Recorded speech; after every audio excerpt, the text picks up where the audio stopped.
Празднование Дня Победы первым делом всегда было и будет почтение памяти героев, защищавших Родину. В этом году организаторы предлагают 4 варианта проведения бессмертного полка.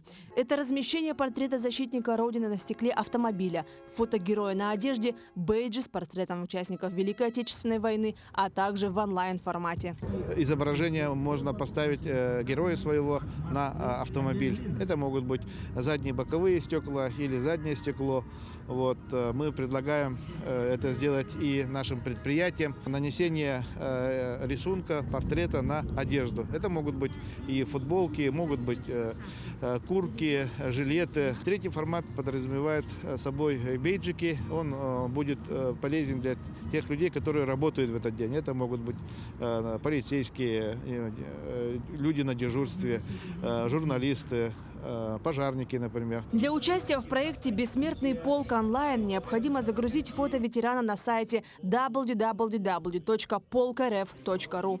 Также жители Якутии могут рассказать о подвиге своих предков на сайте Победа НВК. Каждый желающий может загрузить фото, видеоархив, оцифрованные фронтовые письма своих предков и другие сведения о родственниках. Для этого необходимо заполнить форму на сайте pobedanvk.ru. В этом году мы по телевизору, по радио слышали, что онлайн-парад будет.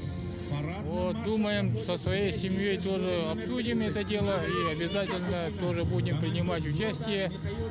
То на автомобиле, вот, и беджики можем, по телевизору, там, по интернету можем отправить тоже.